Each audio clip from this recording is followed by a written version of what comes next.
Assalamualaikum warahmatullahi wabarakatuh.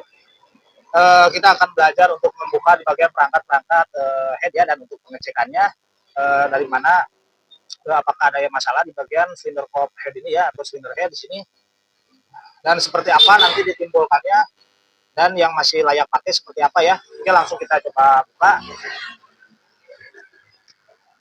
Sini ada ini ya, kita buka dulu ini ya. Ini sangat kotor ya, belum saya bersihkan, nanti kita bersihkan. Kita buka dulu ini. Ada baut 8 ya untuk mengunci noken as dan pelatuk, etap dan pelatuk.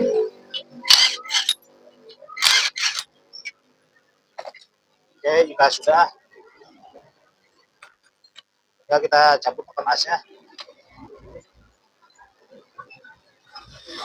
Kita buka dulu ya semuanya, nanti kita cek di luar bareng-bareng apakah ada masalah di sini. Ini kita cabut.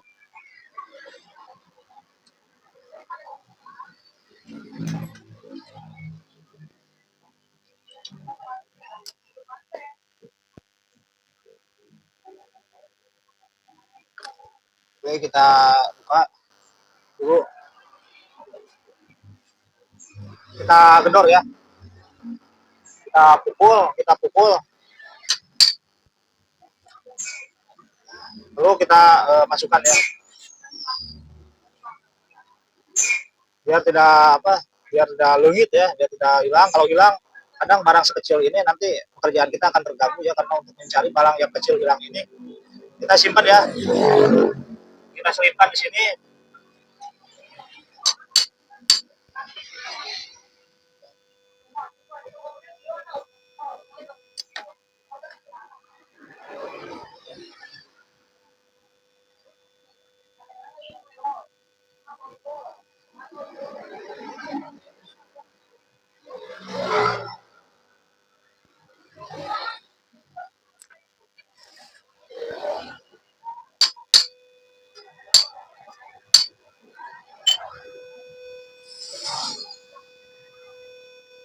Ini kalau diselipkan seperti ini tidak akan hilang ya. Yang penting pernya ada. Kalau kecuali kalau hilang sama per-pernya ya. Karena tidak mungkin kalau hilang ininya doang ya.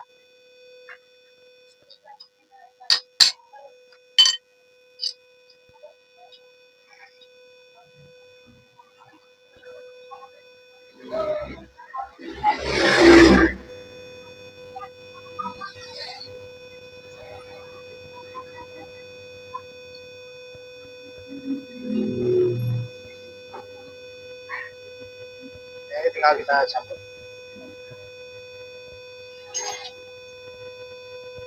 Nanti kita buka dulu ya, nanti untuk pengecekan nanti. Untuk klep di sini masih bisa ya, tinggal kita sekur, kita bersihkan ya, kita sekur ulang nanti. Karena di sini tidak ada masalah seperti itu ya. Oke, ini akan kita bahas ciri-ciri yang rusak atau yang masih layak pakai ya. Yang masih layak pakai dan yang rusak seperti apa? Kita mulai dari bagian nokenas ya, di sini. Nokenas. Cara pengecekan nokenas di sini bisa kita lihat ya. Ini usahakan bersih dulu ya biar kelihatan.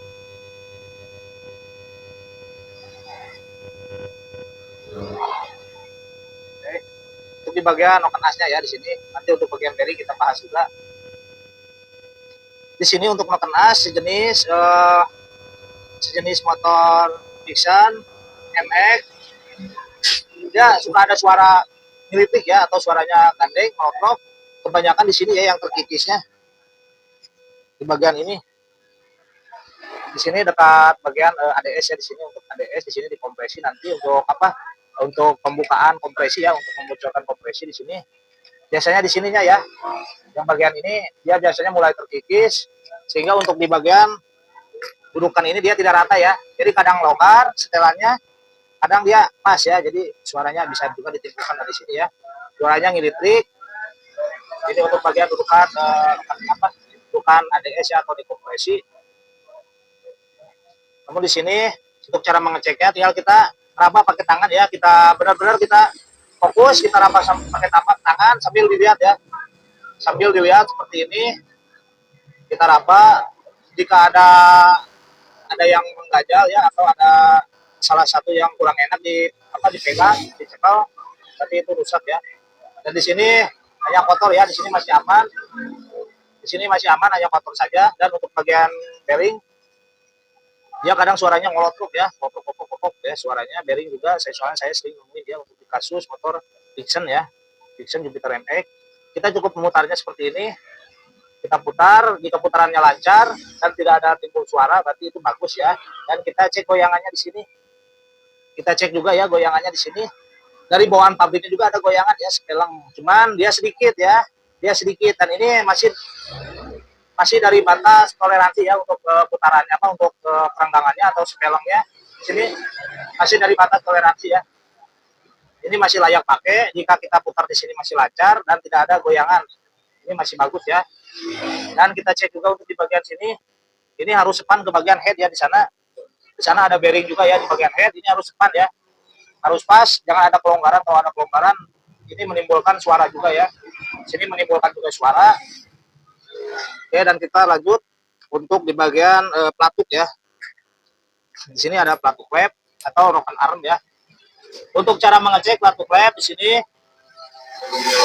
kalau motor berisi, kita cek dari sini ya, dari bagian lulernya di sini ya, RRA-nya di sini lulernya. Nah, dia jangan sampai ada maju mundur ya, jangan sampai ada maju mundur. Kalau untuk sepeleng kiri kanan dia memang ada ya untuk dari bawaan pabriknya. Nama. Kalau untuk sepeleng dia ada ya untuk dari bawaan pabriknya juga. Jadi untuk pengecekannya cukup kita goyangan tapi maju mundur ya, bukan kiri kanan seperti ini, bukan kiri kanan tapi maju mundur ya. Dan kita ketok-ketok seperti ini tidak ada suara ya. Tapi kita jangan terkecoh juga ya. Biasanya juga dari setelan ini yang tidak stabil ya atau tidak seimbang untuk setelannya, kadang terlalu kendor juga bisa ya, itu menimbulkan suara. Dari sini juga menimbulkan suara ya, dari sini. Dan dari sini juga dia menimbulkan suara ya.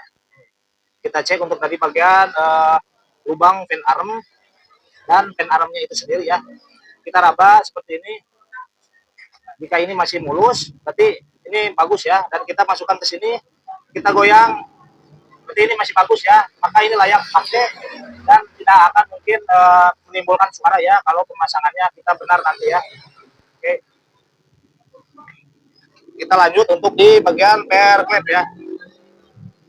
Untuk pemasangan pair klep jangan sampai terbalik juga ya, ingat ya. Terkadang kita suka terkecoh ya sama pair klep. Biasanya untuk pemula ini suka timbul suara ngelitik juga ya kalau kita pemasangan pair klep salah juga ya. Kalau salah, di sini kan ada kerenggangan yang berbeda ya.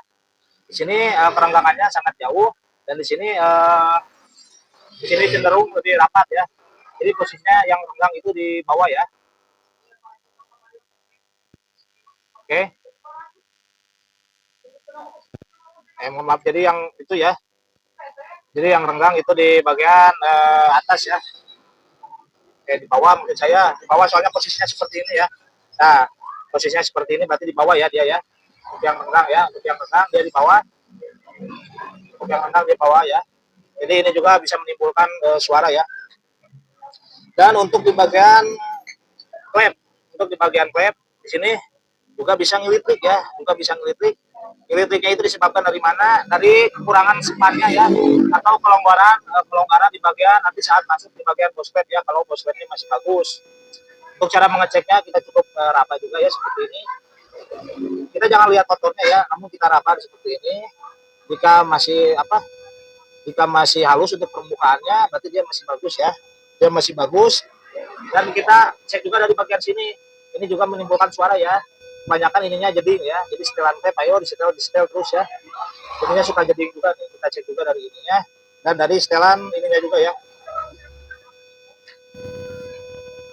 Jadi klep itu juga menimbulkan suara dari bagian bosnya juga ya. Bos itunya sendiri juga ya. Nah, sini ada bos.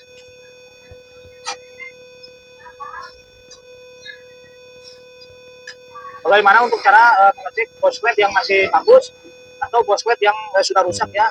Karena kalau bos klep yang sudah rusak, dia akan menimbulkan suara ngilitik ya, suara ngilitik dan si knalpot akan ngasep ya. Tapi ngasepnya beda sama ngasep yang kerusakan di bagian piston atau di bagian ring ya. Sini untuk cara mengecek untuk bagian klep ya, kita cukup ini ada lubang untuk seal klep, kita tutup ya pakai tangan, pakai curug kita tutup seperti ini. Lalu untuk batang klep atau untuk payung klep itu sendiri kita tarik sekaligus ya. Nah, sini ini harus ada suara ya. Nah, ini masih bagus kalau ada suara dan kita bisa goyang ya. Untuk spelengnya ini masih sepan ya.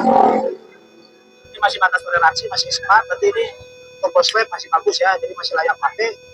Kita cek yang satunya lagi. Nah, ada suara ya.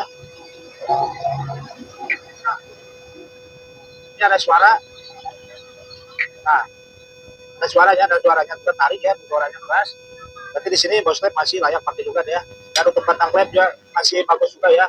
Belum ada apa luka, belum ada yang terkikis. Kita cek untuk di bagian yang intake-nya ya. Untuk yang intake kita seperti ini juga ya, kalau bos klep yang masih bagus kita tarik dia langsung turun kembali ya karena tertutup ya, tidak ada apa namanya, tidak ada ruang hawa ya, jadi kita tutup ini dia langsung balik lagi ya. Itu bos klep yang masih bagus dan kita goyang kiri kanan tidak ada dan kita tarik. Nah, ada suara, kita tarik ada suara ya nih. Nah, yang satunya lagi kita cek juga, ini tidak ada ini juga tuh.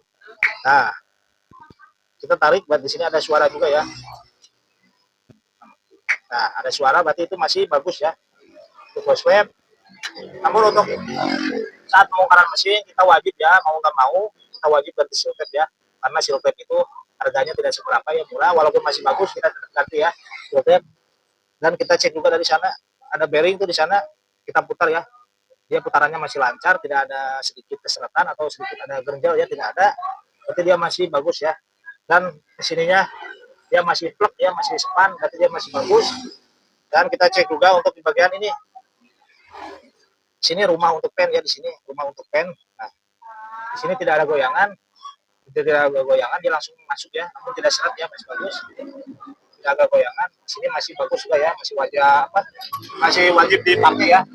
Jadi untuk perangkat-perangkat di sini tidak ada yang rusak ya, di sini tidak ada yang rusak. Kalau ada yang rusak kita juga pasti kelihatan ya, ada perbedaan di sini, ada perbedaan ya dari bagian papan as.